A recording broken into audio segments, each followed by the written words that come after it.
Segala puji bagi Allah Jallat 'azamatuh wa jalla jalaluhu, yang karena nikmatnya kebaikan-kebaikan menjadi sempurna. Kita tidak akan pernah bisa melakukan kebaikan. Kita tidak akan pernah terhindar dari kemaksiatan kalau Allah tidak menolong kita. Siapa sih kita jemaah? Walaula fadlullahi alaikum wa rahmatuhu ma zaka minkum min ahadin abada. Kalau bukan karena rahmat Allah dan karunia-Nya kepada kalian, tidak mungkin ada satupun manusia di antara kalian yang benar. Nggak ada. Walakin Allah yuzakki man yasha. Tapi Allah lah yang menyucikan siapa yang Allah kehendaki. Malam ini kita bisa berkumpul. Sebagian mungkin meninggalkan keluarganya, sebagian meninggalkan sedikit kesenangannya untuk datang ke rumah Allah, untuk duduk di tempat ini. Maka pujilah Allah dan bersyukurlah kepadanya. Allahumma a'inna ala dzikrika wa syukrika wa husni ibadatik. Allahumma salli wa sallim wa zid wa barik wa an'im ala sayyidina wa maulana Muhammadin wa ala alihi wa ashabihi wa man ittaba'ahum bi ihsanin ila yaumiddin.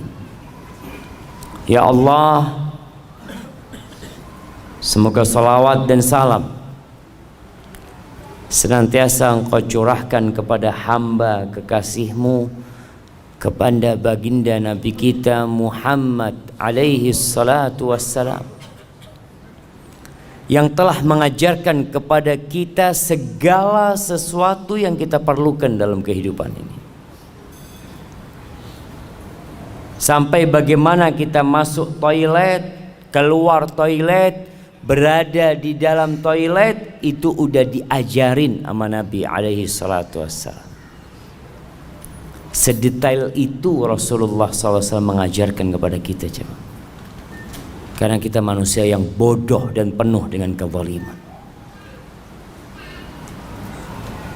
Maka sebagai bentuk terima kasih kita adalah memperbanyak salawat buat Nabi alaihi salatu wassalam dan memperjuangkan apa yang sudah beliau sampaikan. Semoga salawat itu bersambung untuk keluarga beliau.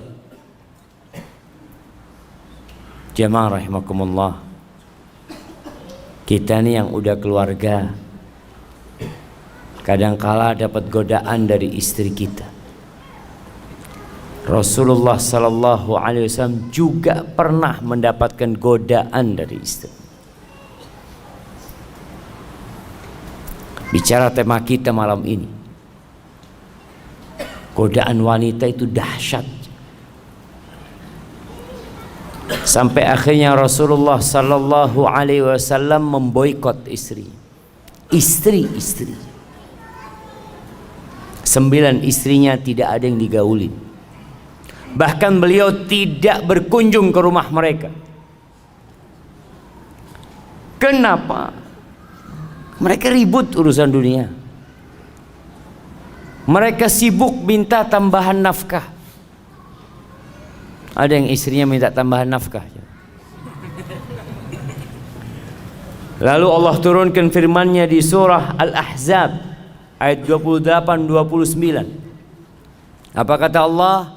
Ya ayyuhan nabi, wahai nabi, qul li azwajika, katakan kepada istri-istrimu, in kuntunna turidnal hayatad dunya wa zinataha fata'alain umatti'kunna wa usarrihkunna sarahan jamila.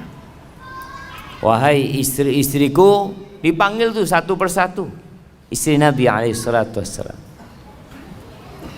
Mulai dari Aisyah, ditanya, kalau yang kalian inginkan itu kehidupan dunia,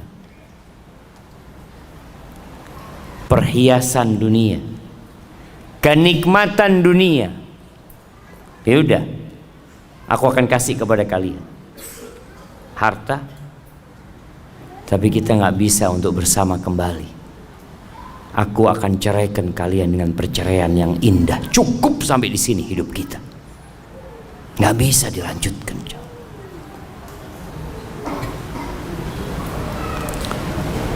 Wa in kuntunna turidna Allah wa rasulahu wad daral akhirah fa inna Allah a'adda lil muhsinati minkunna ajran 'azima.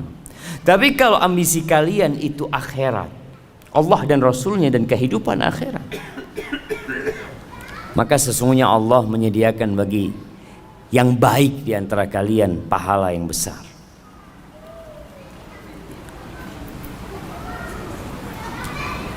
Istri-istri Nabi itu sebenarnya tidak terlalu berlebihan menurut kacamata orang sekarang. Apa sih yang diminta istri-istri Nabi? Mereka itu hidup susah. Seringkali Nabi SAW puasa sunnah karena di rumahnya tidak ada makanan. Bagaimana cerita Aisyah radhiyallahu taala anha, marra hilalun thumma hilalun thumma hilal walam yuqad fi baiti Rasulillah sallallahu alaihi wasallam nar.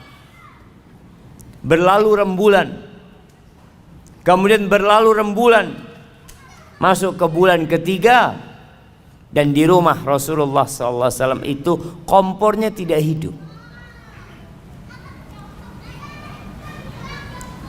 Susah hidup mereka. Tapi itu yang harus dilewatin kadang-kala.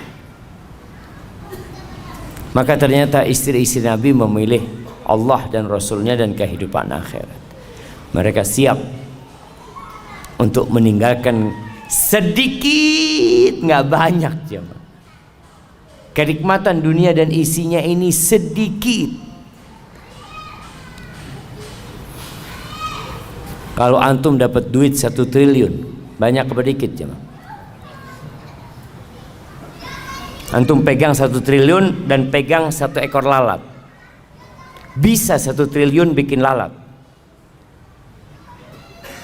Bisa 1 triliun bikin lalat, ya Pak? Gak bisa. Supaya antum tahu, dunia ini benar-benar gak ada. Kalaupun ada, nilainya dikit. Qul mata'ud dunya qalil. Dikit kenikmatan dunia. Maka semoga salat bersambung untuk keluarga Nabi yang mereka telah mendampingi Rasulullah sallallahu alaihi wasallam dalam kehidupan beliau, dan kelak istri-istri Nabi akan mendampingi Rasulullah sallallahu alaihi wasallam di surganya. Dan semoga salat juga bersambung untuk keluarga Nabi, anak-anak Nabi, keturunan Nabi Muhammad sallallahu alaihi wasallam dan para sahabatnya serta orang-orang yang mengikuti jalannya. Amma ba'd. Jamaah rahimakumullah, kita hidup di masa yang gemerlapan kehidupan dunia ini begitu menggoda.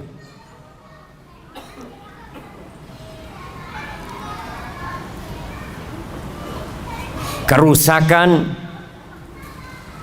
begitu mudah untuk didapatkan. Kemaksiatan yang dahulunya sulit untuk dikerjakan di masa sekarang ini mudah.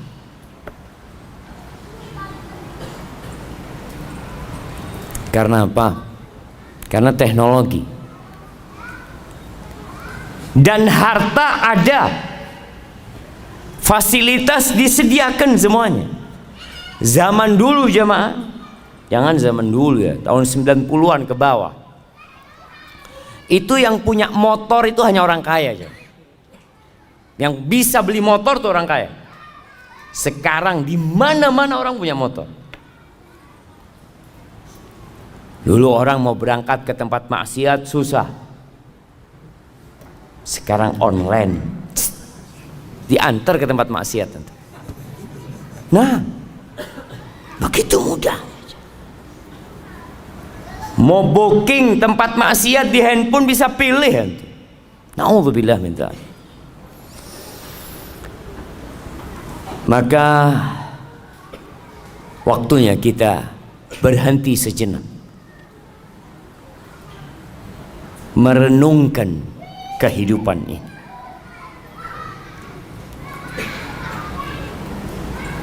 Karena jangan sampai kita baru berpikir tatkala malaikat pencabut nyawa datang mencabut nyawa kita. Kita perlu mengingat, dan kewajiban setiap muslim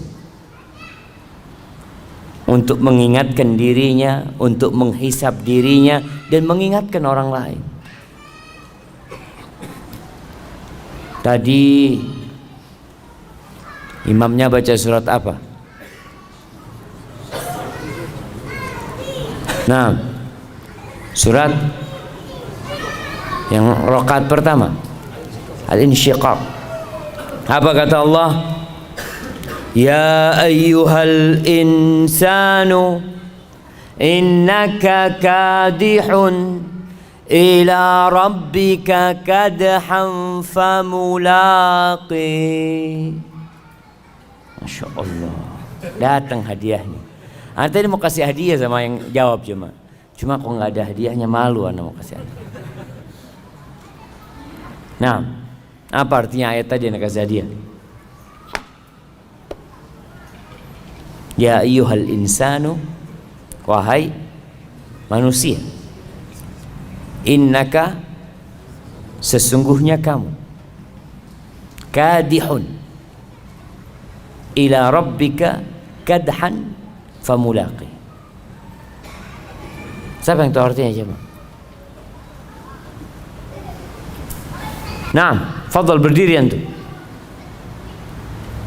Gak usah ngelihat ke bawah, berdiri aja, berdiri. Kenapa harus ngelihat ke bawah? Nah, fadhal.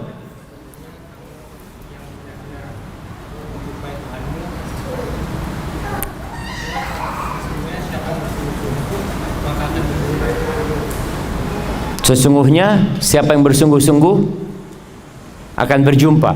Yang nggak bersungguh-sungguh sama semuanya. Innalillahi wa inna ilaihi rajiun. Kasih hadiah nggak apa coba. Kirim ke belakang. Iya, artinya kita itu bekerja beramal yang pasti kita akan jumpain hasil kerjaan kita.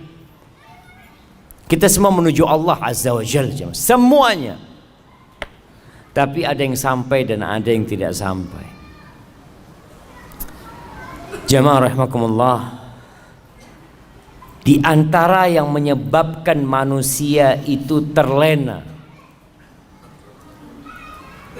ada dua hal. Yang pertama, lupa, dan yang kedua malas. Nabi Adam alaihissalam bagaimana terjebak dalam dosa? Apa kata Allah? Walaqad ahidna ila Adam min qabl fanasi walam najid lahu azma. Itu Allah udah kasih perintah kepada Nabi Adam alaihissalam, jangan deketin nih pohon, boleh semua engkau makan kecuali pohon ini. Dan dikasih tahu hati-hati sama setan. Jangan sampai engkau tergoda sama setan. Ini musuhmu. Fanasi, lupa Nabi Adam alaihissalam. Karena setan pada waktu itu waqasamahuma inni lakum alaminan nasihin. Oh, setan itu kalau suruh kasih nasihat jamaah, sumpah-sumpah. Wallah, aku ini orang suka ngasih nasihat sama kamu. Ini pohon ini kalau engkau makan, engkau akan kekal. Jadi malaikat kau. Lupa Nabi Adam kalau ini musuh, kok percaya sama musuhnya. Walam najid lahu azma. Kita dapatin nggak ada semangat, malas. Ini Allah yang katakan. Akhirnya Nabi Adam turunkan. Maka dua hal ini penyakitnya, lupa dan malas, futur. Ketika seorang lupa, kenapa dia beribadah kepada Allah? Kenapa dia melakukan ketaatan kepada Allah? Maka lupa ini akan mengantar dia kepada kejenuhan. Jenuh antum jangan. Kenapa sih anak kok datang kajian? Ngaji pulang, sholat, masjid. Males antum akhirnya. Awalnya dari lupa. Oleh karena itu kajian terus diadakan. Khutbah Jumat nggak pernah berhenti. Mengingatkan orang. Cuma yang diingatkan ini datangnya ketika qomat. Gimana mau diingetin jam? Anda melihat di sebagian tempat itu orang udah datang, apalagi kalau karyawan ya di tempat kerja, itu mereka udah keluar dari tempat kerjanya, duduk di luar, nunggu biasanya. Nunggu apa? Nunggu qomat. Maka seringkali anak ini ngomong sama teman-teman, kapan sih kita bisa mendakwain mereka tuh yang lupa? Bisa sampai kepada mereka. Alhamdulillah teknologi membantu. Sekarang bisa promosi video, clips atau ceramah-ceramah pendek itu. Ana ngomong sama bagian admin, tolong dikirimkan ke orang-orang yang nggak ke masjid, yang nggak suka ibadah, itu yang dikirimin. Kalau yang sudah sering ke masjid, sering kajian, jangan dikirimin. Alhamdulillah dia. Karena memang lupa dengan tujuan hidup manusia. Kenapa dia melakukan ketaatan ini? Itu akan membuat kita jenuh dan bosan menjalani kehidupan ini. Antum lihat orang yang nungguin di rumah sakit. Kenapa dia sabar jam? Kenapa ada yang nunggu sampai 2 jam nunggu dokternya? Anak pernah nunggu dokter 2 jam lebih. Berangkat ba'dal maghrib antar anak, antar istri apa anak? Lupa anak. Kayaknya istri, ya istri. Istri tapi bawa anak gitu. Anak pagi datang ke rumah sakit. Anak ambil janji, katanya nanti jam 7 datang. Anak pikir jam 7 datang langsung masuk jam 9 masuknya jam. Ternyata jam 7 tuh dokternya baru datang. Apa yang membuat anak bersabar? Karena anak tahu tujuan anak datang ke sini. Anak perlu sama dokternya ini. Ya udah ditungguin. Mau gimana sekarang? Maka kita diperintahkan untuk mengingatkan orang-orang itu. Kenapa sih kita ada di muka bumi ini? Ngapain? Orang kerja dari pagi sampai sore, besoknya kerja lagi, lusa kerja lagi, bertahun-tahun di Angkasa Pura. Antum nggak bosan di Angkasa Pura? Ini yang kerja Angkasa Pura nggak bosan? Berapa tahun antum? 10 tahun Ustaz. Allahu Akbar. Nggak bosan? Enggak Ustaz. Karena dia tahu dengan tujuan dia berada di tempat ini.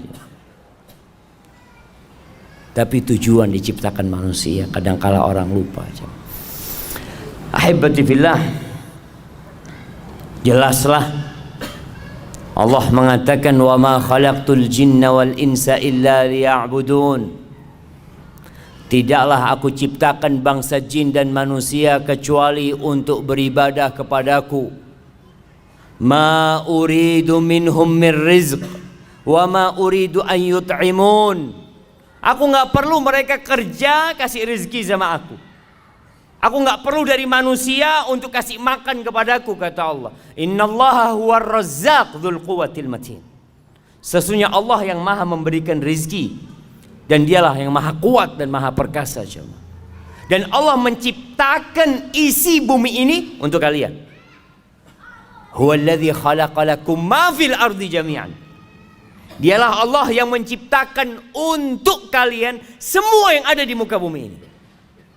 Ini ayat dijadikan sandaran oleh para ulama bahwa semua yang ada di muka bumi ini hukumnya halal. Boleh, kecuali kalau ada dalil yang mengharamkan. Karena Allah menciptakan semuanya untuk manusia. Untuk manusia jemaah, untuk kita. Artinya Allah memfasilitasi kita, dikasih fasilitas semua untuk apa? Untuk beribadah. Bukan untuk bersenang-senang, enggak. Sebagaimana kalau ada orang bekerja, dikasih fasilitas sama bosnya. Kamu kerja di sini, nah itu ada kolam renang, di rumahmu kita kasih rumah, kasih kolam renang, kasih pembantu. Kemudian di belakang rumahnya ada kolam ikan.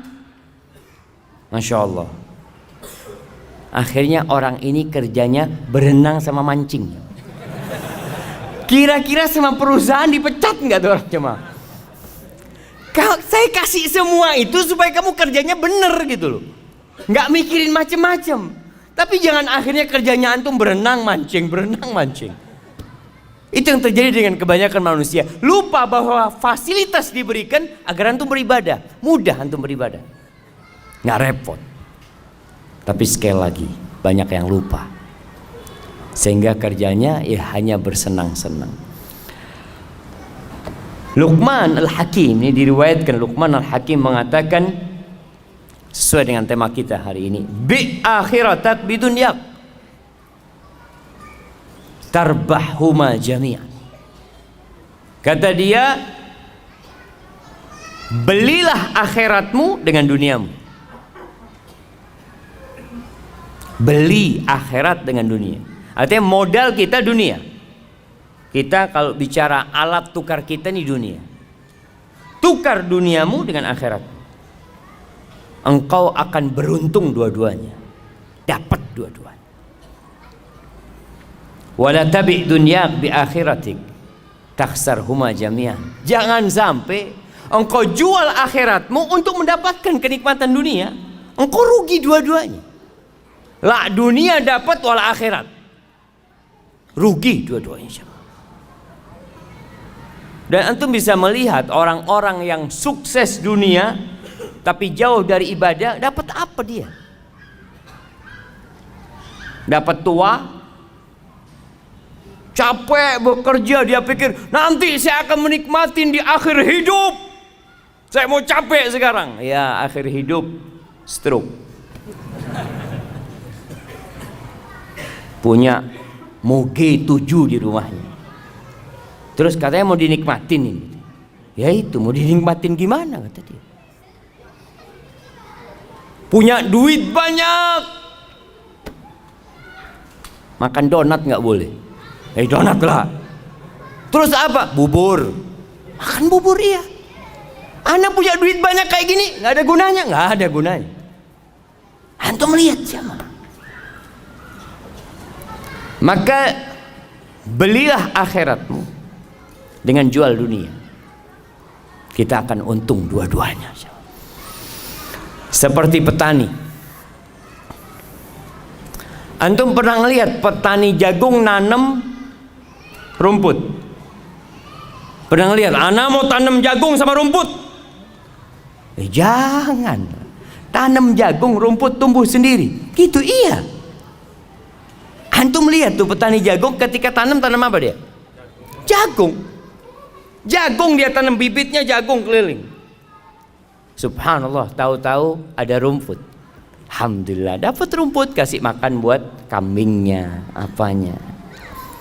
Tapi jangan kemudian sibuk antum cari rumput, lupa sama jagung. Ada dulu yang ngasih permisalan, dunia ini seperti orang yang lagi ngelola sawah, macul sawah. Mau tanam padi harus dibajak. Kadang-kala orang lagi bajak sawah ini, masya Allah jemaah, ada belut lewat, alhamdulillah dapat belut. Ada lele keluar, alhamdulillah. Jangan kemudian antum sibuk cari belut, cari lele, antum nggak tanam padi antum. Itu yang terjadi dengan banyak orang. Jadi kenikmatan dunia cuma selingan. Ya, untuk modal ke akhir.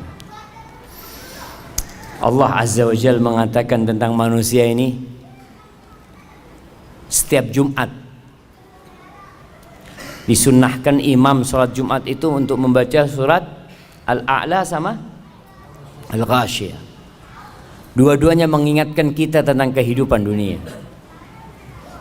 Di surat Al-A'la Allah mengatakan, bal tu'thirunal hayatad dunya wal akhiratu khairun wa abqa.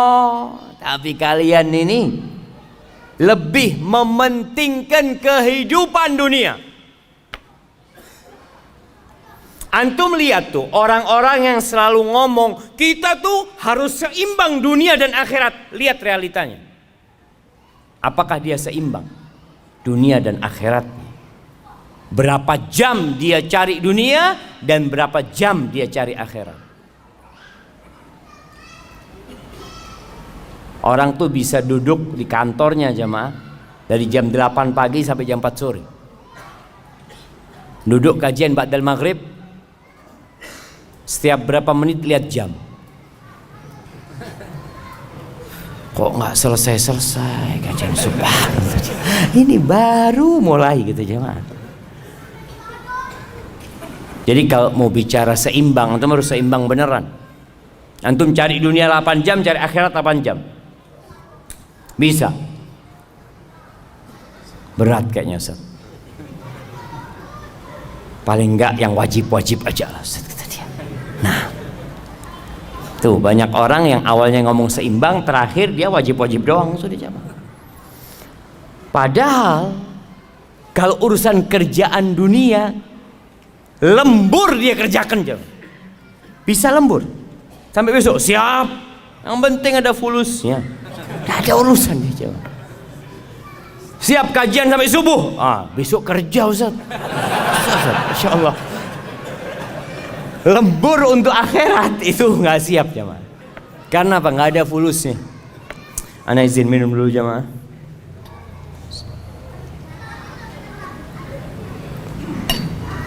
Alhamdulillah. Kalian lebih mementingkan kehidupan dunia, padahal akhirat itu lebih baik dan lebih abadi, kekal jemaah.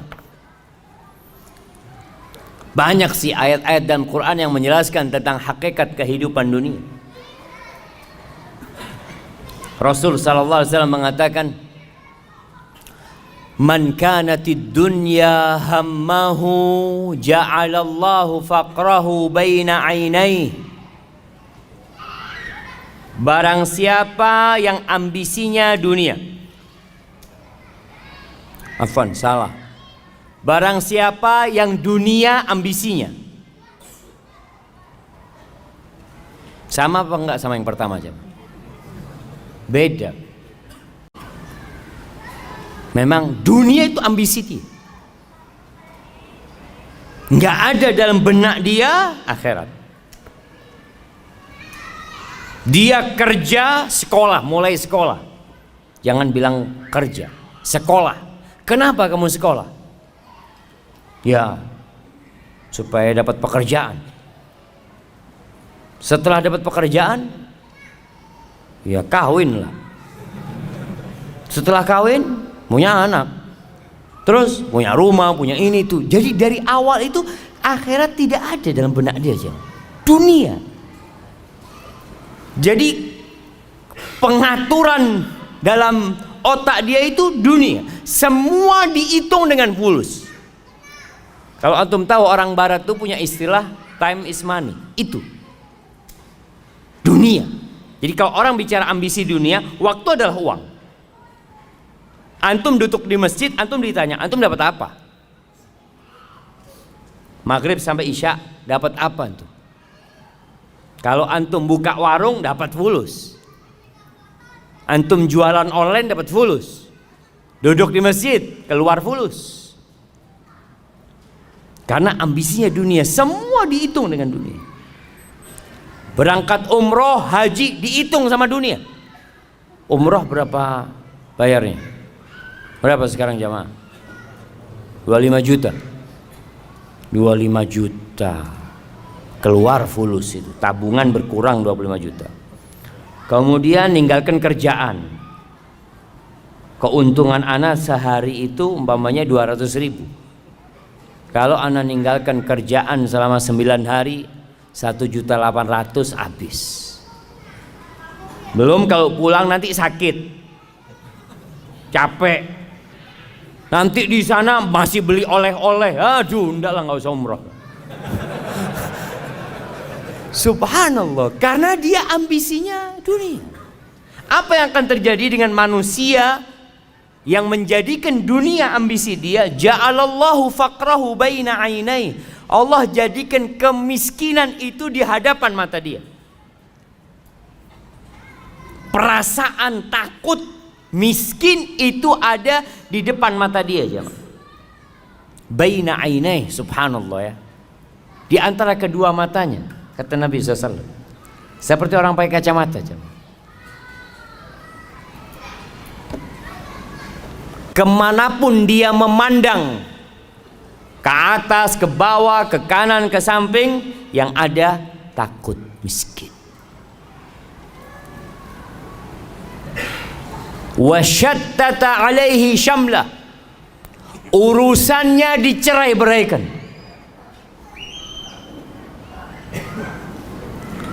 Enggak kelar-kelar urusan dia, jemaah. Ana sering sampaikan. Dulu ana berpikir orang yang kaya raya, yang sudah sukses itu akan lebih sering di soft pertama. Karena dia sudah selesai dia. Dia mau makan sampai 7 keturunan sudah ada. Dia udah punya keran. Keran dia di rumahnya dibuka itu bukan air yang keluar, jemaah. Fulus. Sudah punya dia keran, jemaah. Tapi kenapa nggak bisa ngisi soft pertama? Urusannya ruwet. Ada banyak pekerjaan dia. Yang meeting sana, rapat sini, ya Allah. Jangan untuk ibadah, untuk keluarga. Sampai ada cerita di Arab sana. Ada satu orang kaya sukses, jemaah.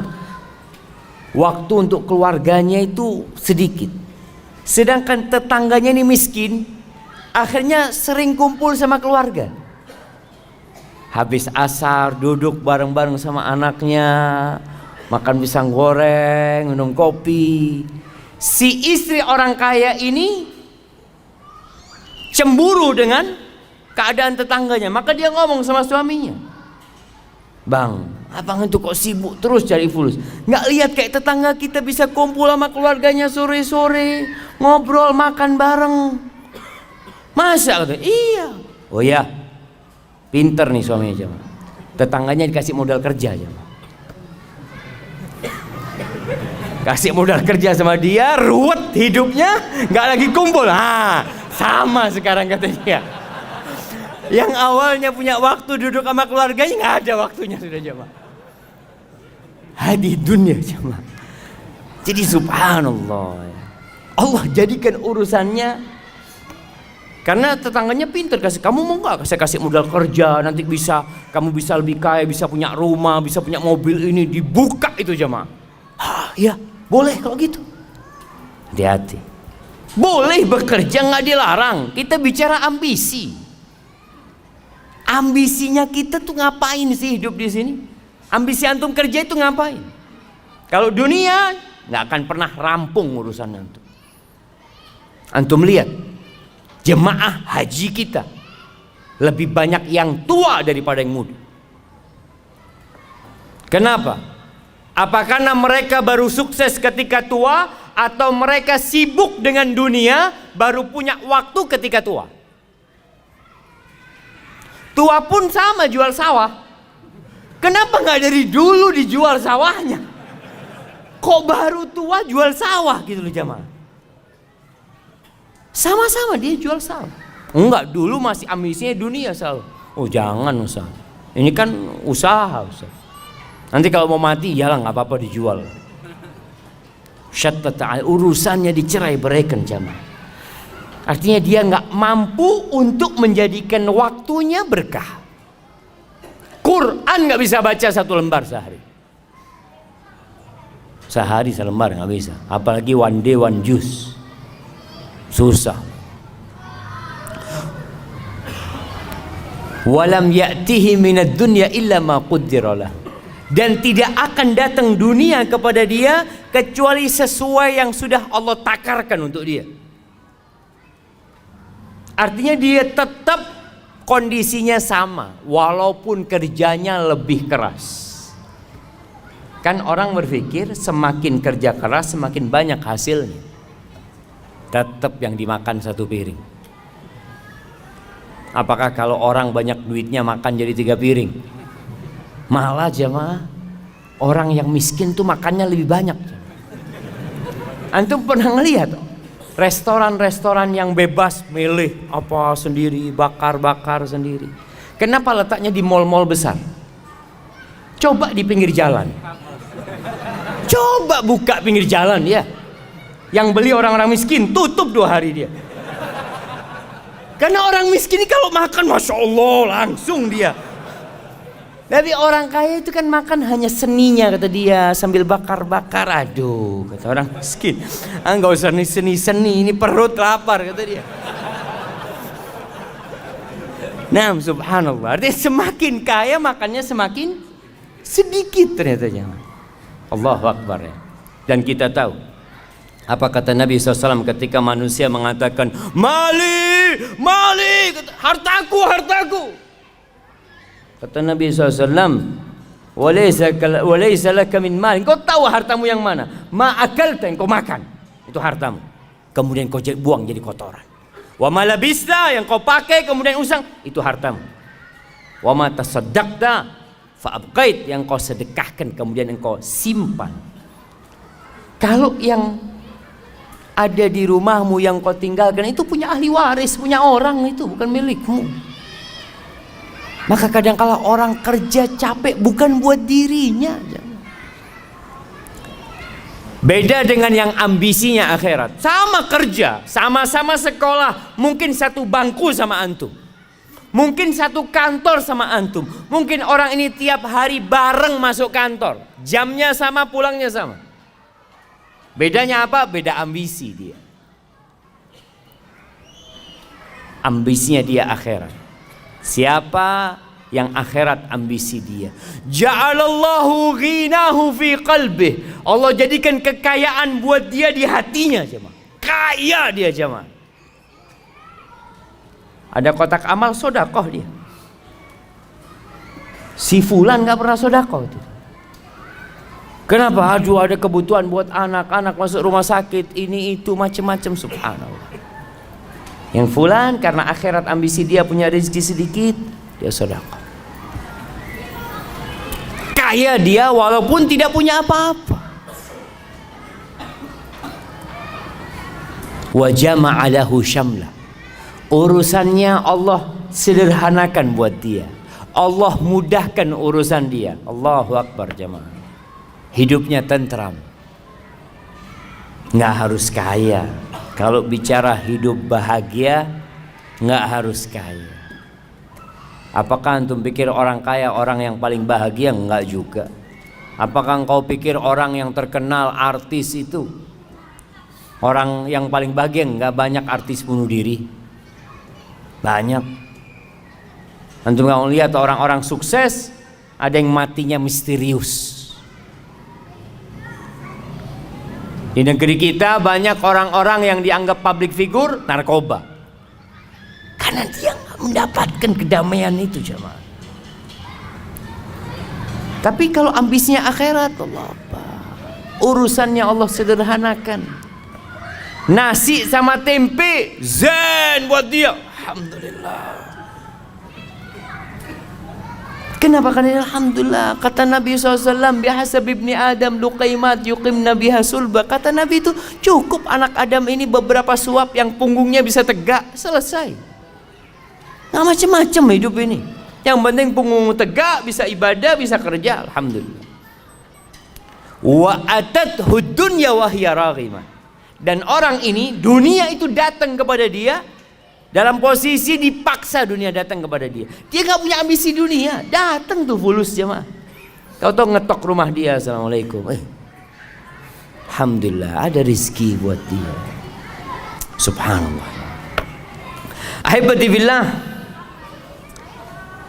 permisalan dunia ini dikatakan oleh Nabi SAW. Nabi pernah berkata kepada seorang sahabat, namanya Dhahhak bin Sufyan Al-Kilabi radhiyallahu anhu. Nabi mengatakan, "Ya Dhahhak, ma ta'amuka?" Dhahhak, makananmu apa sih? Qala ya Rasulullah, al-lahmu wal laban. Wahai Rasulullah, alaika salatu wassalam ya Rasulullah. Yang aku makan itu daging dan minumku susu. Qala thumma yasiru ila madza? Terus itu daging itu susu jadi apa? Bingung Dhahhak kan. Jadi apa jemaah? Daging, antum kalau ngelihat ya, steak.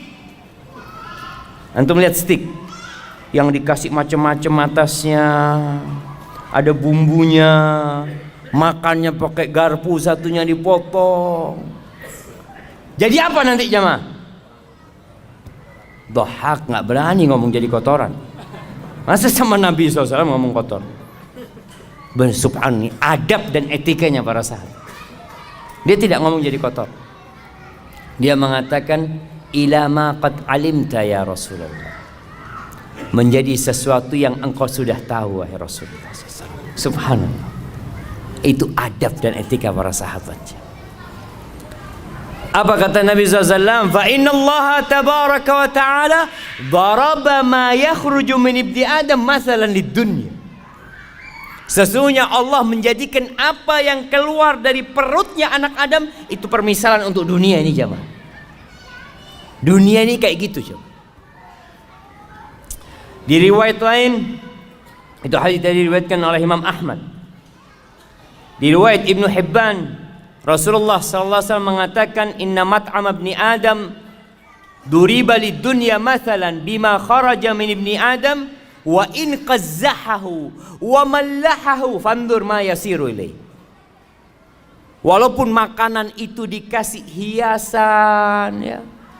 Antum kalau makan di restoran-restoran bintang 5 ya, kadang-kadang kasih piring ada tutupnya, nanti masih keluar asap, dibuka, masya Allah ada sayur-sayurnya yang kecil, di model bintang, di model gunung, model apa, makanan macam-macam, masya Allah. Kata Nabi SAW, akhirnya jadi apa? Mau dibikin seperti apa? Oh, ada yang makanan muncung kayak gunung tadi itu jemaah. Ada yang warna merah, warna kuning, macam-macam manusia bikin makanan, jadinya apa? Kita tahu, hadhihi hiyad dunya. Itu dunia kita jemaah. Akhir dunia menuju kepada kerusakan. Rumah yang dibangun begitu indahnya, gedung-gedung yang tinggi. Di Jakarta antum lihat gedung-gedung itu modelnya macam-macam. Ada yang model pena, ada yang model kotak, ada yang bulat. Nanti jadi apa jemaah? Jadi debu yang berterbangan jemaah. Maka jangan sampai kita terpedaya dengan sesuatu yang akhirnya jadi kotoran. Ibnu Qayyim rahimahullahu ta'ala ketika menjelaskan tentang hadis tadi, dia mengatakan, famaghtarra biha wala sakana ilaiha illa dhu himmatin daniyah. Maka tidak akan ada orang yang tertipu dengan dunia yang kemudian condong kepada kehidupan dunia, kecuali orang yang punya ambisi rendahan. Wa aklin hakir, akalnya remeh, akalnya itu kecil, nggak besar dia jemaah. Wa qadrin khasis, ya sudahlah, dia itu nggak mampu melihat sesuatu sesuai dengan hakikatnya, salah perhitungan. Maka nanti ketika mati baru akan menyesali semua itu. Hasan al-Basri rahimahullahu ta'ala mengatakan, man arafa rabbahu ahabbahu. Barang siapa yang mengenal Allah pasti cinta sama Allah. Pasti cinta sama Allah. Bagaimana tidak? Allah itu Ar-Rahman Ar-Rahim, Al-Malik, Al-Quddus, As-Salam, Al-Mu'min, Al-Muhaimin, Al-Aziz, Al-Jabbar, Al-Mutakabbir. Gimana kita gak akan cinta sama Allah Azza wa Jal, sedangkan kehidupan kita berasal darinya, semua yang kita makan berasal darinya. Masya Allah. Dibuka 5 menit ke waktu Isya. InsyaAllah. Siap jemaah. Kita sholat Isya dulu ntar lagi. Sampai mana kita? Karena soalnya bukanya salah barusan jemaah. Jadi bismillah. Alhamdulillah. Orang yang kenal sama Allah akan cinta sama Allah. Tapi kenapa banyak manusia kok malas beribadah kepada Allah? Susah dia untuk sholat ke masjid, diteriakin hayya ala salah, hayya ala falah, karena mereka nggak kenal sama Allah. Antum tuh, kalau ada orang duduk di sebelah antum, antum nggak kenal sama dia, lagi nungguin di bandara duduk, antum sibuk mungkin baca-baca atau WA ya. Setelah itu antum dikasih tahu, Mas, yang di sebelah kamu itu, iya siapa? Wakil Presiden. Loh, Wakil Presiden. Ya Allah, Assalamualaikum Pak, ahlan. Baru antum jadi menghormatin dan menghargain dia, karena antum dikasih tahu, antum kenal. Itu manusia biasa. Atau siapalah, antum makan di warung, ada orang datang mau duduk di sebelah antum. Dalam hati kecil antum, ya Allah, ini orang nggak tahu adab, tempat udah sempit, duduk sini. Kasih tahu, Mas, yang di sebelahnya itu Gubernur Jakarta. Subhanallah. Assalamualaikum Pak. Baru senyum antum. Maka dikatakan tak kenal maka tak sayang. Betul. Banyak kita nggak kenal sama Allah. Kalau ada orang yang ngasih sama antum rumah, ngasih sama antum mobil, ngasih sama antum istri dan anak, Masya Allah, bagaimana penghormatan antum sama orang itu? Dipanggil antum, ditelepon, bulan antum datang ke sini, siap. Padahal antum lagi makan, aduh bismillah lah berangkat sudah, ditinggal makanannya. Karena yang manggil siapa? Yang ngasih antum semuanya. Gimana dengan Allah Azza wa Jalla? Itu kata Hasan Basri, yang kenal sama Allah dia akan cinta sama Allah. Wa man arafa dunya zahida fiha. Yang kenal sama dunia dia akan zuhud sama dunia. Yang kenal sama dunia, tahu dengan hakikat dunia. Maka antum lihat bagaimana Rasulullah SAW, beliau orang yang paling kenal sama dunia. Ketika ditawarin, Masya Allah, tawarin gunung jadi emas ya, ditawarin kenikmatan-kenikmatan dunia. Sampai Umar bin Khattab nangis, sahabat nangis melihat susahnya hidup Nabi SAW. Lalu apa kata Nabi? Mali walid dunya. Apa urusanku sama dunia ini? Innama mathali wa mathalud dunya karakibin istadhalla tahta syajaratin thumma raha wa tarakaha. Pemisahanku sama dunia ini seperti orang yang sedang berkendaraan, kemudian berhenti di rest area. Kita lihat, kalau dulu berhenti di bawah naungan pohon, orang naik onta panas berhenti di bawah naungan pohon, Kira-kira berapa lama di bawah naungan pohonnya? Sebentar, terus mau ditinggal. Antum pernah lihat orang di rest area bangun rumah? Rest area bangun rumah, anak. Pak, ngapain di sini Pak, kata dia. Kita cuma lewat, kita mau ke Bandung nih. Oh iya, nggak jadi dia. Kalau kita kenal sama dunia, kita akan zuhud dengan dunia. Sebagaimana Rasulullah SAW mengajarkan kepada kita. Tapi jemaah, kayaknya kita sholat dulu. Nah, insyaallah kita lanjutkan setelah sholat. Jadi setelah sholat nanti kita langsung kajian. Ba'diyahnya ditunda selesai sholat. Selesai sholat setelah kajian atau di rumahnya nanti jemaah. Hadza wallahu a'lam bissawab.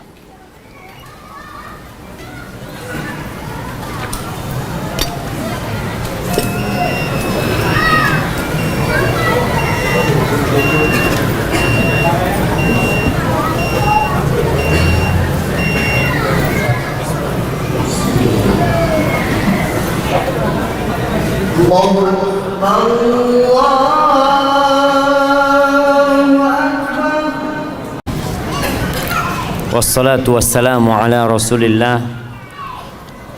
Amma ba'd.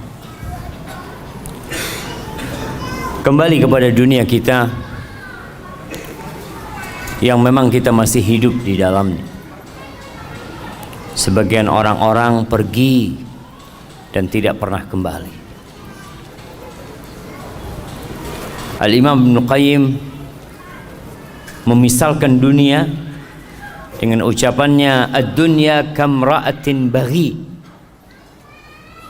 Dunia ini seperti wanita pelacur. La tathbut ma'a zawjin wahid. Dia tidak akan tetap dengan satu orang. Dia akan berpindah-pindah. Lihatlah rumah yang kita miliki. Dulu punya siapa? Lihatlah posisi jabatan yang kita dudukin. Dulu siapa yang duduk di jabatan itu? Antum bisa ngelihat tuh. Orang-orang yang menjabat, dulu menjabat, setelah itu turun ganti yang lainnya, nanti ganti yang lainnya. Dan engkau pun yang sedang duduk akan digantikan dengan yang lainnya. Hadhihi ad-dunya. Seperti wanita pelacur yang tidak akan tetap dengan satu orang. Ibnu Abbas radhiyallahu taala anhu mensifatin dunia kita dengan ucapannya, awwaluha ana. Awal dunia ini kesusahan, susah. Antum lihat orang-orang yang susah, yang sekarang sukses, bagaimana proses dia meraih kesuksesannya.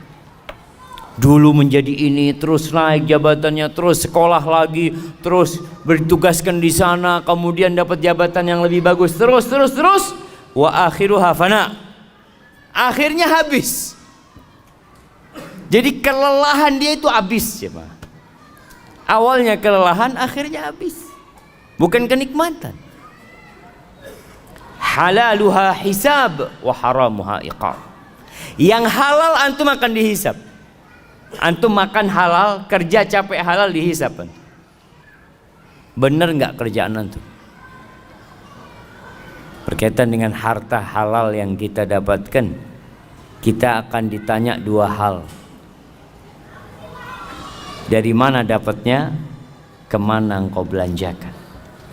Wa haramuha iqab. Jelas yang haram antum akan dihukum.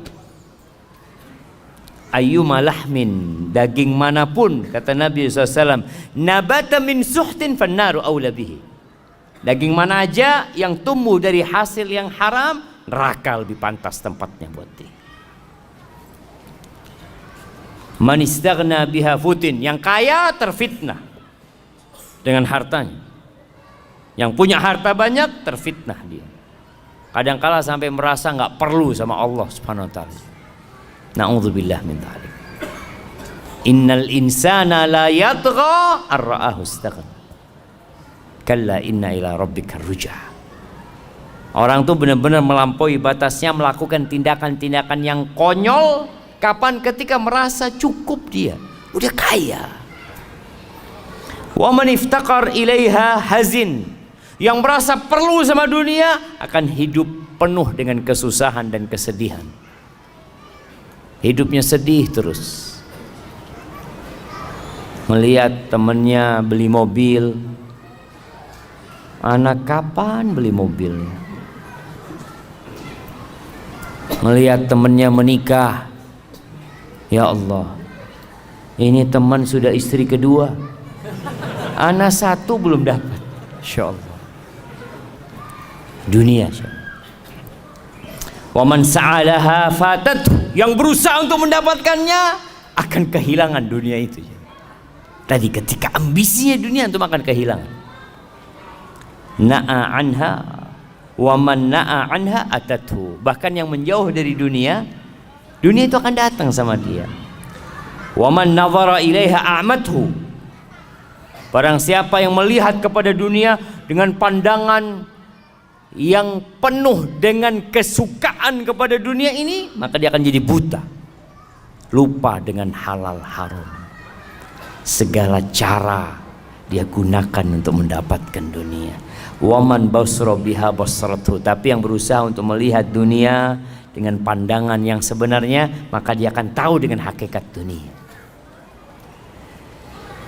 Jamaah rahimakumullah, ketika perang Uhud, para sahabat kalah, sempat menang,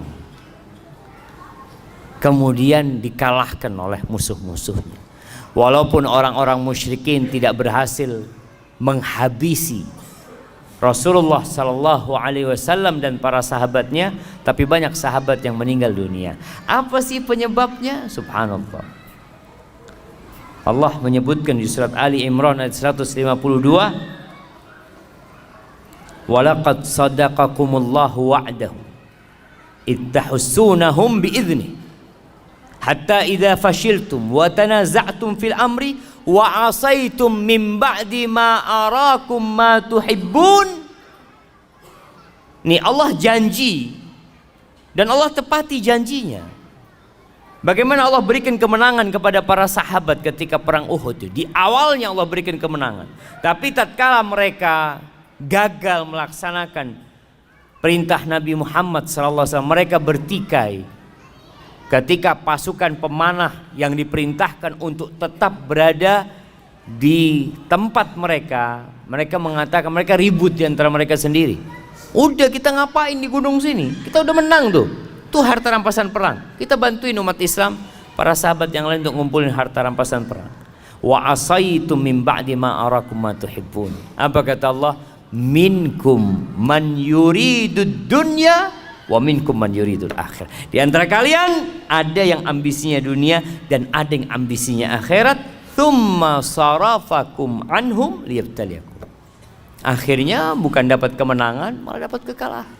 Untuk apa? Untuk menguji kalian, supaya kita sadar, ketika antum gagal dalam kehidupan ini untuk meraih sesuatu, itu sebuah peringatan dari Allah buat kita supaya kita jadi lebih baik lagi. Antum mau kejar sampai kemana? Kalau ada yang di PHK umpamanya dari tempat kerjanya, antum nanti akan di PHK selama-lamanya. Kalau sekarang antum di PHK masih punya rumah kadang-kala, nanti antum di PHK taruh di kuburan sama orang-orang. Selesai urusan. Dikatakan bahwasanya ada 4 racun. Ini seorang yang bijak menyebutkan ada 4 racun dan ada 4 penawarnya. Orang tuh kalau dikasih tahu tentang racun, dikatakan ini racun nih. Kalau kau makan ini bahaya, bisa gatal, bisa apa, tapi ini ada penawarnya. Ada 4 racun dan setiap racun itu memiliki penawar. Yang pertama dunia. Dunia ini summun qatil, racun yang mematikan. Wa tiryaquha az-zuhdu fiha. Penawarnya itu zuhud di dunia. Zuhud itu bukan berarti miskin. Siapa yang tahu arti zuhud? Ana kasih hadiah. Nah, fadhal. Yang keras.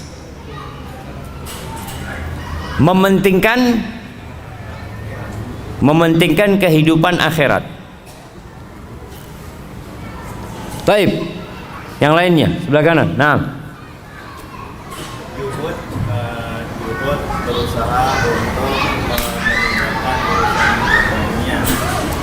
Zuhud berusaha untuk meninggalkan urusan dunia. Nggak kerja maksudnya. Lebih mengutamakan ke urusan akhirat. Sama aja lah. Kasih hadiah yang kecilnya. Baik, yang lainnya. Fadhal. Zuhud itu adalah menempatkan dunia pada tangannya, kemudian menjadikan akhirat itu di hatinya. Zuhud itu menempatkan dunia di tangan dan akhirat di hati. Masya Allah. Lebih dalam lagi nih jemaah. Kasih yang besar nggak apa jemaah. Baik. Nah, fadhal belakang. Ya antum menoleh ke belakang. Fadhal berdirilah biar kelihatan. Ini zuhud jemaah, berdirinya separuh. Nah, kenapa nggak berdiri? Masya Allah. Masya Allah. Fadhal kirim yang besar jemaah. Antum dengar jemaah? Tarku ma la yanfa' fil akhirah. Meninggalkan hal-hal yang tidak bermanfaat di akhirat. Itu zuhud. Dia tadi semuanya zuhud. Tapi karena anak hafal yang ini, anak kasih yang besar hadiahnya. Nah, itu definisi Syekh bin Utsaimin rahimahullahu taala ketika mengatakan az-zuhdu tarku ma la yanfa' fil akhirah. Meninggalkan segala sesuatu yang tidak bermanfaat di akhirat. Kalau harta bermanfaat di akhirat, antum cari harta. Tapi buat akhirat tadi jamaah. Kalau ternyata jabatan itu bermanfaat buat akhirat antum, antum kejar tuh jabatan. Tapi buat akhirat. Anak kayaknya Ustaz mau jadi ketua di KM masjid Ustaz. Antum jangan ambisi jabatan, bukan. Anak kalau jadi ketua DKM masjid, insya Allah anak makmurkan masjidnya. Artinya dia berusaha untuk meraih sesuatu yang bermanfaat buat akhirat dia, bukan buat dunia. Itu zuhud jamaah. Namun banyak yang memahami zuhud itu miskin, ya bajunya compang-camping. Enggak jamaah. Bisa jadi orang itu masya Allah dirut sebuah perusahaan, tapi dia zuhud. Bahkan ada orang-orang yang kaya raya nggak wajib zakat jamaah. Kaya raya nggak wajib zakat karena duitnya tiap bulan disodakohkan, sehingga pas penghitungan zakat nggak ada yang mau dizakatin, belum sampai nisabnya tadi. Barakallahu fikum. Anak kok buka ini ya, astagfirullah. Dan yang pertama tadi dunia, racun yang mematikan, penawarnya adalah zuhud di dalamnya. Yang kedua harta, mal. Allah mengatakan wa tuhibbunal mala hubban jamma. Harta ini racun. Bahkan kata Nabi alaihi salatu wasallam, likulli ummatin fitnah wa fitnatu ummati al-mal. Setiap umat itu ada fitnah dan fitnah umatku itu harta. Antum melihat pembunuhan yang terjadi, apa penyebabnya? Harta. Kakak beradik tidak bertegur sapa, apa sebabnya? Harta. Wallahi jamaah, kalau antum lihat bagaimana harta ini membuat banyak nyawa melayang, tali silaturahim terputuskan, racun harta ini. Terus apa penawarnya? Zakat dan sedekah. Kalau antum sudah sedekah, masa antum mau makan hartanya orang? Enggak lah, ana buat akhirat ana. Kalau bicara sodako nggak diterima kalau sodako dari yang haram, nggak ada gunanya antum. Maka bersihkan harta antum dengan zakat dan perbanyak sodako. Kemudian dikatakan termasuk racun itu al-kalam, ngomong. Ada orang itu dikasih bala suka ngomong, suka bicara. Terus apa penawarnya? Zikrullah, sering berzikir.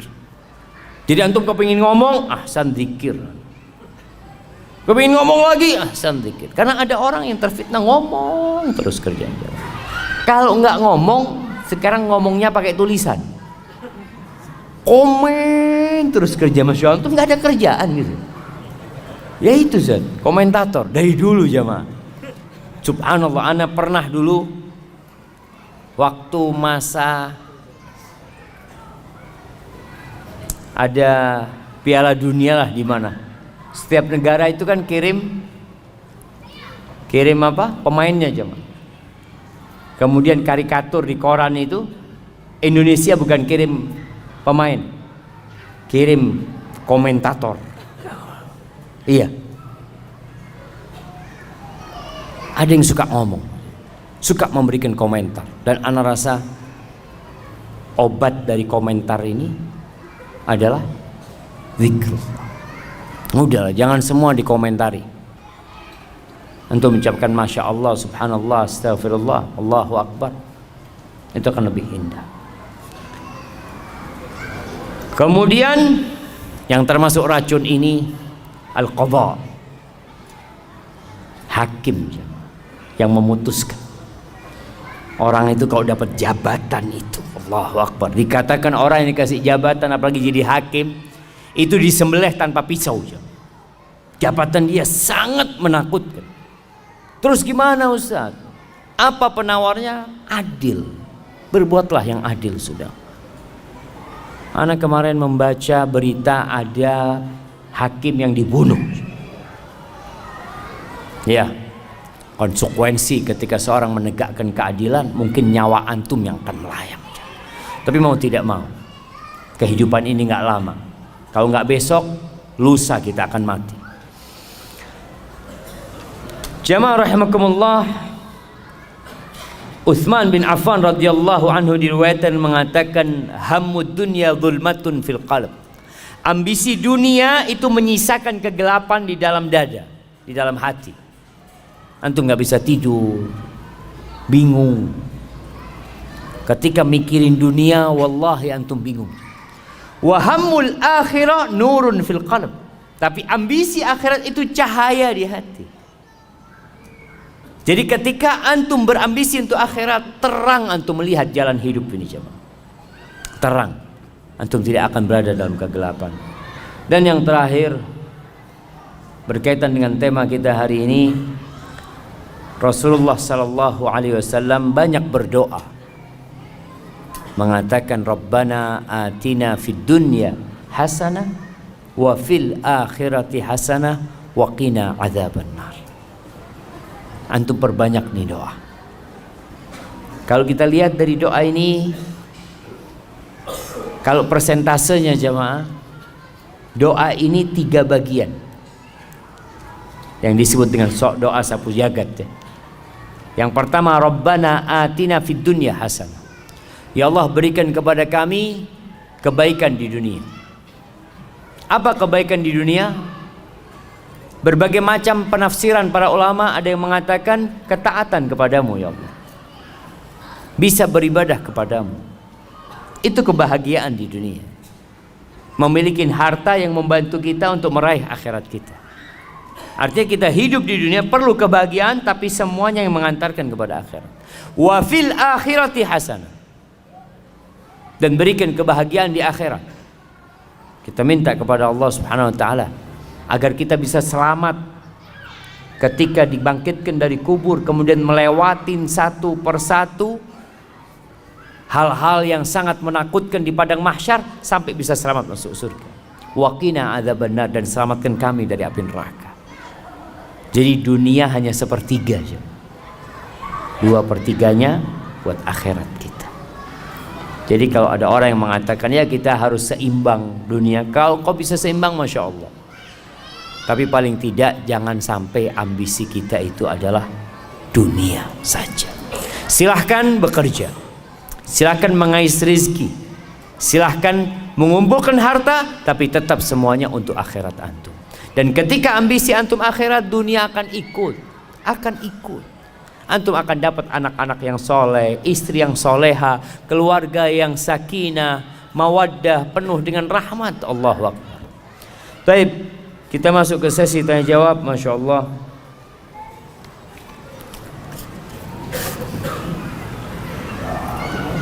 Ini niat jamaah sampai di print sama dia. Apa sekarang ada print yang bisa dibawa ke masjid? Hah? Belum ada jemaah. Printer bisa dibawa ke masjid. Assalamualaikum Ustaz. Waalaikumsalam. Ani mau tanya Ustaz. Di satu sisi kita nggak boleh pede dengan amal dan dosa kita. Bisa saja amal kebaikan kita tidak diterima oleh Allah dan dosa kita belum diampuni meskipun sudah beristighfar misalkan. Tapi di satu sisi kita harus husnudzon kepada Allah. Itu bagaimana Ustaz menyikapi dua sisi yang berbeda ini? Syukran, jazakumullah khair. Masya Allah jemaah. Pertanyaan yang sangat indah. Iya. Jadi kalau bicara dua sisi yang berbeda, kita tuh husnudzon sama Allah, suudzon sama diri kita. Husnudzon gimana? Allah itu tidak ingkar janji. Allah tuh maha pengampun, Allah tuh baik, Allah tuh maha indah. Tapi akunya yang belum benar. Kalau tadi sholat, sholat mungkin ana riya sholatnya, mungkin belum khusyuk sholatnya. Ana sudah istighfar tapi ana kayaknya ngulangin lagi dosa tersebut. Jadi inilah yang harus ada dalam hamba. Allah ketika menyebutkan tentang orang-orang yang soleh, apa kata Allah? Yad'unana raghaban wa rahaba wa kanu lana khashi'in. Mereka itu terus berdoa, beribadah kepada kami dalam posisi harap-harap cemas. Jadi kondisinya dia berharap, nggak boleh putus asa. Tapi dia juga nggak boleh GR dengan amalan dia. Tetap dia cemas, takut amalannya nggak diterima, takut di dalam amalannya ada sesuatu selain Allah Azza wa Jalla. Jadi posisinya antum tetap berharap kepada Allah dan cemas dengan amalan antum yang mungkin belum sempurna. Oleh karena itu, selesai sholat kita baca apa? Astaghfirullah, minta ampun sama Allah SWT. Ketika antum dengar ayat wa man yattaqillah yaj'al lahu makhrajan wa yarzuqhu min haitsu la yahtasib. Barang siapa yang bertakwa kepada Allah, Allah akan kasih solusi buat dia. Dan Allah akan kasih rizki dari arah yang tidak disangka-sangka. Lalu dia mengatakan, Ustaz, ana ini sudah hijrah, sudah sholat di masjid, sholat malam, kok rizki masih sempit. Oh, ini suudzon sama Allah. Seakan-akan kok janjinya Allah nggak datang. Jangan. Antum harus terus mengatakan, ya Allah, mungkin aku belum pantas mendapatkan, ya Allah, mohon maaf lagi ya Allah. Sampai sebagian ulama mengatakan istighfaruna yahtaju ilal istighfar. Istighfar kita itu perlu istighfar jemaah. Kita udah istighfar, masih perlu istighfar lagi. Karena mungkin istighfar kita belum dari hati. Maka seperti itu yang dimaksud, kita husnudzon sama Allah tapi suudzon sama diri sendiri. Hadza wallahu a'lam.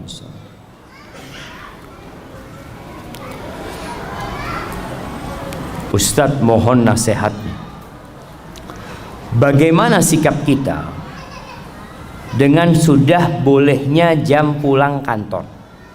Dengan sudah bolehnya jam pulang kantor, tetapi belum bisa pulang karena khawatir dengan pimpinan di kantor dianggap tidak loyal.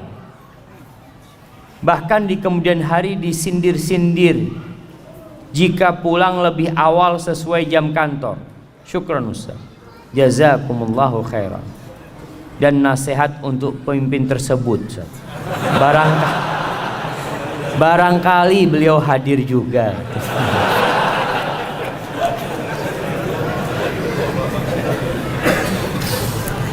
Jamaah rahimakumullah.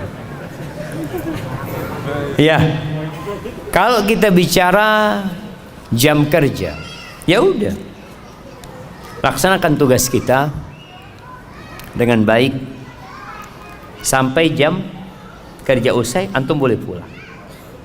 Tapi ada yang namanya ihsan. Ihsan itu berbuat baik yang lebih dari tugas kita. Artinya kalau memang antum kerja 5 jam, kemudian ada kerjaan yang belum selesai, padahal antum udah boleh pulang sebenarnya, tapi anda selesaikanlah. Tapi jangan karena bos, tapi karena Allah Azza wa Jalla. Innallaha yuhibbu idza amila ahadukum amalan ayyutqinahu. Allah tuh suka kalau seorang di antara kalian beramal untuk menyempurnakan pekerjaan. Ini babnya bukan gaji lagi. Kalau antum lembur ada gaji, tapi ini babnya pahala di sisi Allah Azza wa Jalla. Kemudian kalau antum dikatakan tadi untuk menjaga kebersamaan di kantor ya, mungkin bos punya kerjaan yang belum selesai yang perlu kita bantu, makanya antum jaga hubungan baik dengan bos, dengan atasan. Datang, bos, ada yang bisa ana bantu? Kalau enggak ana pamit mau pulang, bos. Jadi tetap hubungan itu baik. Atasan merasa dihargain. Kenapa? Apa nggak bisa seperti itu? Atau kita yang penting pulang sudah. Udah jam kantor selesai, bos. Ana nggak perlu pamit sama antum. Masya Allah. Ini hanya sekedar babnya bab adab lagi. Ketika antum datang, bos, ana ada acara, kalau diizinkan ana mau pulang dulu. Tapi kalau ada kerja yang bisa ana bantu, ana bantu. Komunikasi yang baik jemaah, sehingga nggak ada lagi sindir-sindiran kayak gitu. Dan sejatinya bos kalau ngelihat sudah waktunya pulang, fadhol pulang. Tapi kan masalahnya kita menjaga kebersamaan di dalam sebuah tempat kerja.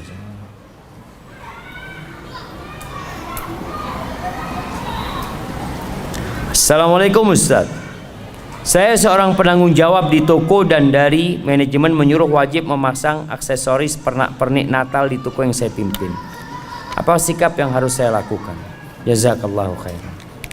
Ahibati fillah, kita ini hidup di negeri yang beragam agamanya. Dan alhamdulillah keberagaman itu bukan hal yang baru di dalam Islam. Di kota Madinah pun, Masya Allah, Rasulullah SAW bertetanggaan bukan dengan orang Nasrani, tapi dengan orang Yahudi yang terkenal permusuhannya dan kedengkiannya kepada umat Islam.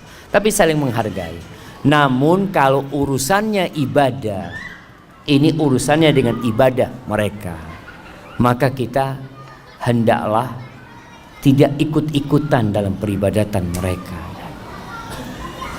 Karena ini urusan dengan akidah, keyakinan. Natal itu merayakan hari kelahiran anak Tuhan.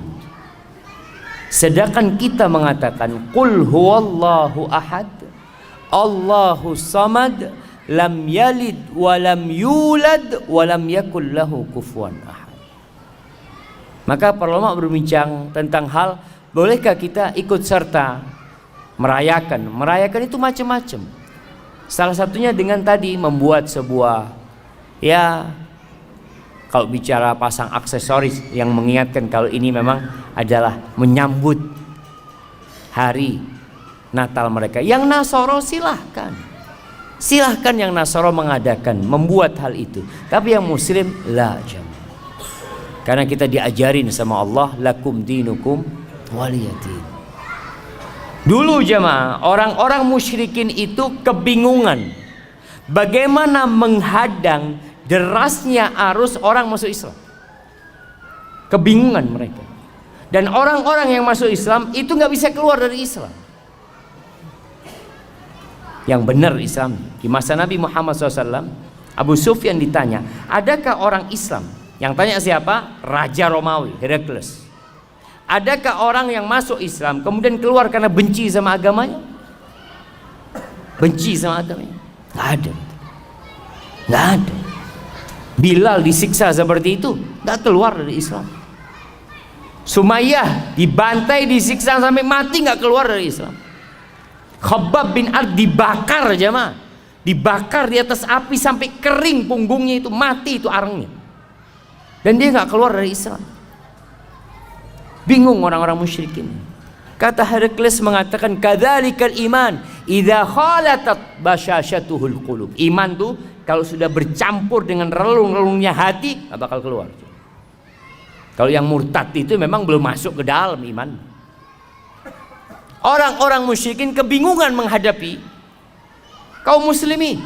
Akhirnya dia datang kepada Nabi Muhammad SAW menawarkan, gimana? Kita daripada ribut-ribut, sudahlah. Kami sembah Tuhanmu setahun, tahun depan kamu sembah Tuhan kami. Mereka tuh nggak cinta sama Tuhan mereka. Mereka siap untuk tukar-tukaran Tuhan. Iya. Kalau orang beriman, kata Allah, walladzina amanu asyaddu hubban lillah. Orang beriman lebih cinta kepada Allah daripada kecintaan orang-orang musyrikin kepada Tuhan-Tuhan mereka, sehingga mereka siap bergonta-ganti Tuhan. Sedangkan kita langsung turun firman Allah, qul ya ayyuhal kafir la a'budu ma ta'budu wala antum a'biduna ma a'bud wala ana a'bidum ma abadtum wala antum a'biduna ma a'bud lakum dinukum waliyadin. Bagimu agamamu, bagimu agamaku. Wa in kadzabuk faqul li amali wa lakum amalukum antum bari'una mimma amal wa ana bari'un mimma ta'malun. Aku berlepas diri dari kerjaan kalian dan kalian berlepas diri dari kerjaan kami loh. Kita nggak sama. Karena muncul sekarang suara-suara yang mengajak semua agama sama. Nggak sama, jemaah. Jangan disamakan. Kita hidup beragam, kita toleransi. Kita menghargai non-muslim, kan monggo. Jangan sampai ada lagi bom-bom gereja seperti yang terjadi beberapa tahun yang lalu. Nggak ada, jemaah. Islam menghargai mereka beribadah selama mereka tidak memerangin, bertetanggaan dengan mereka. Mereka punya anak, kita ucapkan selamat, nggak apa-apa. Antum kasih hadiah, kasih oleh-oleh buat anaknya, kasih pakaian, ini toleransi. Tapi kalau anaknya Tuhan yang lahir, enggak. Iya jemaah, kita katakan enggak.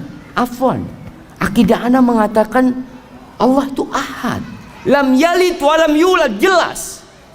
Kalau antum yang punya anak, anak kasih hadiah, anak ucapkan selamat. Itu Islam seperti itu.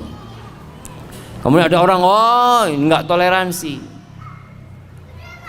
Anak ingatkan, baca sejarah sampai hari ini, siapa sebenarnya yang mengajarkan toleransi kepada dunia? Siapa sebenarnya?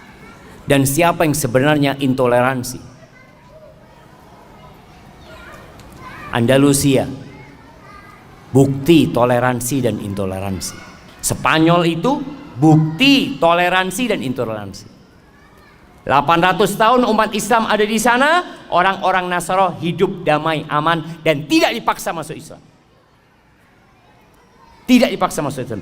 Dan orang-orang Nasara di dalam negeri Islam tidak dipaksa pakai bajunya umat Islam, enggak. Bahkan mereka harus pakai baju khusus. Engkau pakai bajumu, pakai bajumu, pakai atributmu, tunjukkan atributmu yang memang diperbolehkan. Jadi nampak ada perbedaan jemaah. Ada muslim, ada non muslim. Nggak dipaksa, oh kamu non muslim harus pakai bajunya umat Islam, harus pakai peci apa? Enggak. 800 tahun umat Islam di sana, orang-orang Nasrani hidup damai.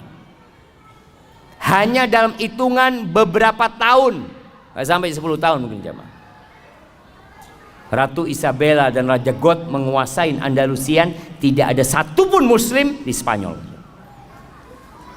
Imam mereka dibunuh dan dibanteng, tidak mau masuk Nasara, atau mereka diusir, atau mereka masuk ke dalam agama mereka. Itu gambaran toleransi dan intoleransi.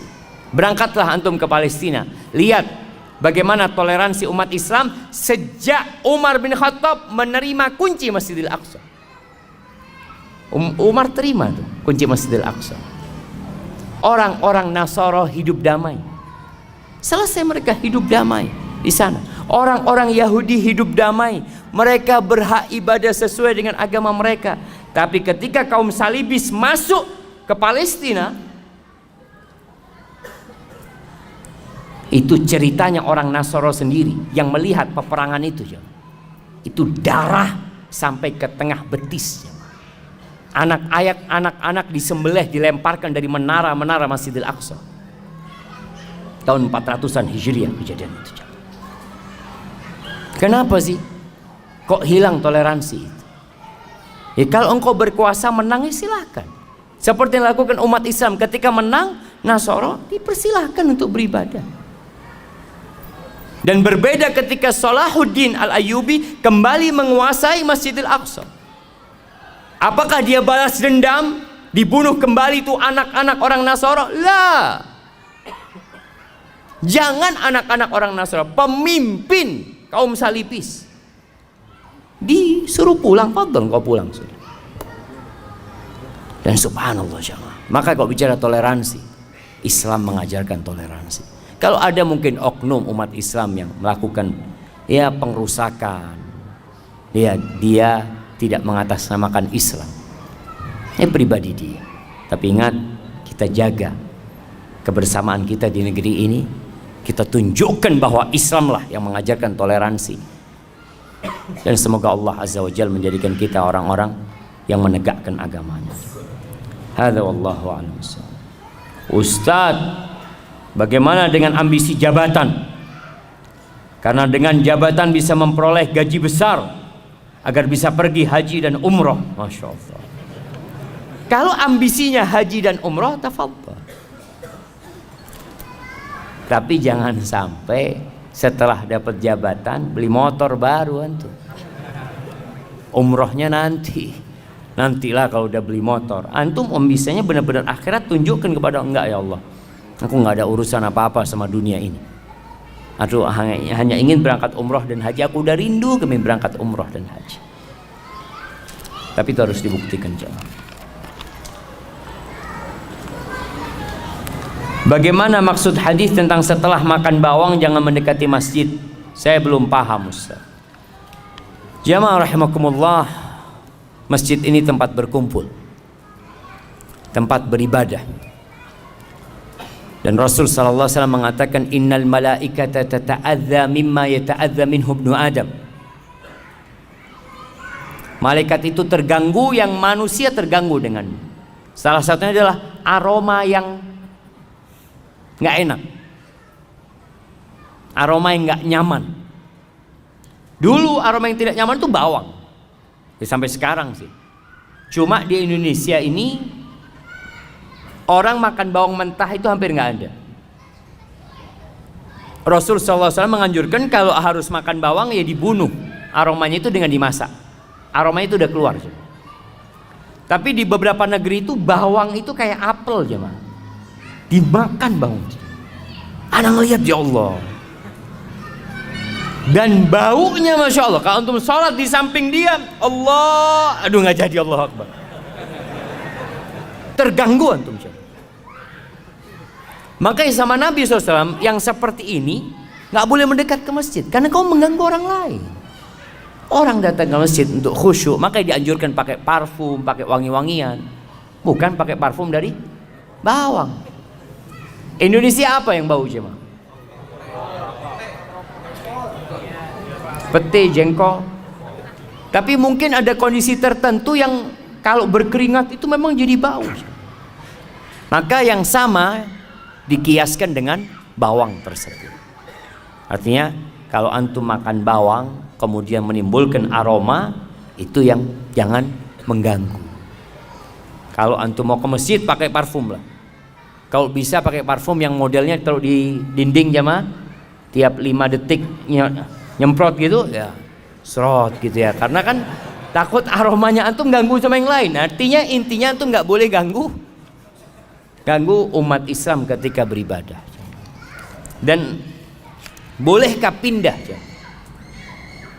ketika antum sholat di sebelah antum bener-bener aromanya nggak kuat antum, boleh nggak antum pindah? Boleh. Kalau memang bener-bener hilang kehusyuan antum, pindah. Terus Ustaz, yang di sebelahnya pindah semua nanti Ustaz. Artinya antum pindah ke belakang umpamanya, yang belakang maju ke depan. Allahu Akbar. Ana ditipu sama fulan. Artinya dia harap di soft itu dapat pahala menyambung soft, ternyata dikasih aroma ya. Tapi mungkin yang maju itu aromanya sama. Jadi tidak terlalu apa jemaah? Enggak terlalu berasa lah. Pertanyaan terakhir jemaah. Ustadz, ana mau bertanya Ustadz. Saat ini ana dan suami alhamdulillah sudah mengenal sunnah. Tapi suami ana kalau dibangunkan sholat subuh susah banget Ustadz. Sampai pernah ana nyerah untuk bangunkan sholat. Apakah harus dengan cara keras Ustadz? Agar suami ana tidak susah dibangunkan. Walaupun susah pada akhirnya sih tetap sholat Ustaz. Tapi jalannya kalau sudah adzan sudah selesai. Mohon nasihatnya Ustaz agar ana tetap sabar membangunkan suami ana sholat subuh. Syukran Ustaz. Allah Azza wa Jal berfirman, wa'mur ahlaka bis salati wastabir 'alaiha. Perintahkan keluargamu itu untuk sholat dan sabarlah menghadapinya. Ini perintah sejatinya buat suami kepada istri dan anak-anak, karena dia pemimpin, dia yang tanggung jawab. Tapi apakah kalau istri melihat suaminya tidak sholat kemudian dia diamkan? Enggak. Ada bab namanya watawasau bil haq, saling mewasiatkan dalam kebenaran dan kebaikan.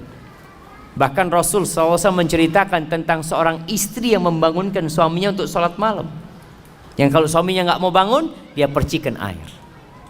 Tinggal sekarang bagaimana membuat suami bangun subuh. Kadangkala suami nggak bisa bangun karena tidurnya terlalu malam. Ada sebabnya. Maka sebabnya inilah yang dihilangkan. Yang kedua, mungkin ada cara yang lebih elegan bangunkan suami.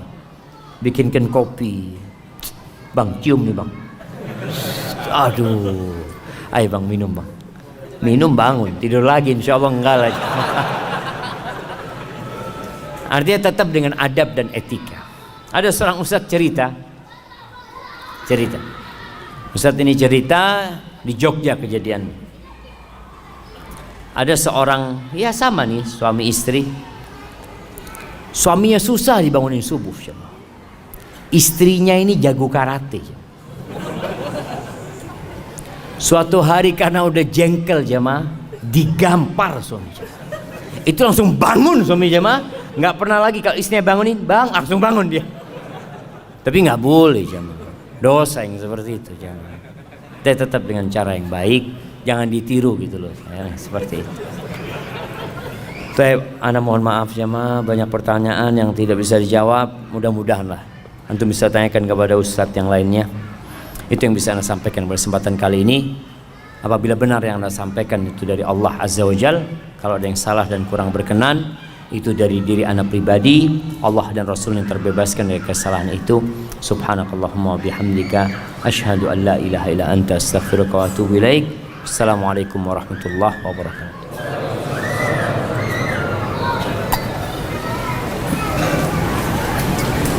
Fadhal,